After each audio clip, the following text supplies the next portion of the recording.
നമ്മൾ ഇന്നത്തെ വീഡിയോയിൽ കുറച്ച് ക്വസ്റ്റ്യൻസ് ഡിസ്കസ് ചെയ്യുകയാണ്. ഇന്ത്യയിലെ ആദ്യത്തെ സമ്പൂർണ്ണ ദാരിദ്ര്യരഹിത സംസ്ഥാനം ഏതാണെന്ന് ചോദിച്ചാൽ ഏതാണ്? കേരളമാണ്. ഇന്ത്യയിലെ ആദ്യത്തെ സമ്പൂർണ്ണ ദാരിദ്ര്യരഹിത സംസ്ഥാനം എന്നറിയപ്പെടുന്നത് കേരളമാണ്.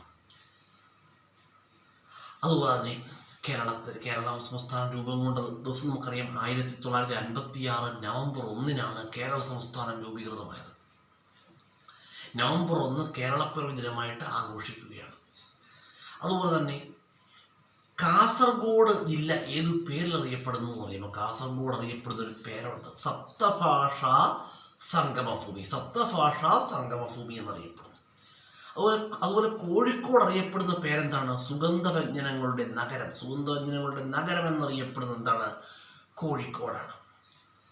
അതുപോലെ കേരളത്തിലെ ഊട്ടി എന്നറിയപ്പെടുന്ന ജില്ല ഏതാണ്? വയനാടാണ്. കേരളത്തിലെ ഊട്ടി എന്നറിയപ്പെടുന്ന ജില്ല വയനാടാണ്. അതുപോലെ തന്നെ കേരളത്തിലെ സുഗന്ധവ്യഞ്ജനങ്ങളുടെ തോട്ടം എന്നറിയപ്പെടുന്നു ഇടുക്കി. സുഗന്ധവ്യഞ്ജനങ്ങളുടെ തോട്ടം എന്നറിയപ്പെടുന്നത് ഇടുക്കിയാണ്. അതുപോലെ തന്നെ കേരളത്തിലെ വ്യവസായ തലസ്ഥാനം എന്നറിയപ്പെടുന്നത് എന്തിനാണ്? എറണാകുളമാണ്. വ്യവസായങ്ങൾ അല്ലെങ്കിൽ വാണിജ്യ വ്യവസായങ്ങളുടെ തലസ്ഥാനം എന്നറിയപ്പെടുന്നത് എറണാകുളമാണ്. അതുപോലെ കേരളത്തിൻ്റെ സാംസ്കാരിക തലസ്ഥാനം എന്നറിയപ്പെടുന്നത് എന്തിനാണ്? തൃശ്ശൂരിനെയാണ്. തൃശ്ശൂരിനെയാണ്. അതുപോലെ പ്രതിഭകളുടെ നഗരം എന്നറിയപ്പെടുന്നത് തിരുവനന്തപുരമാണ്. പ്രതിഭകളുടെ നഗരം തിരുവനന്തപുരമാണ്. അതുപോലെ കശുവണ്ടി ഫാക്ടറികളുടെ നാട് എന്നറിയപ്പെടുന്നത് എവിടെയാണ്? കൊല്ലം. കശുവണ്ടി ഫാക്ടറികളുടെ നാട് എന്നറിയപ്പെടുന്നത് കൊല്ലമാണ്. അതുപോലെ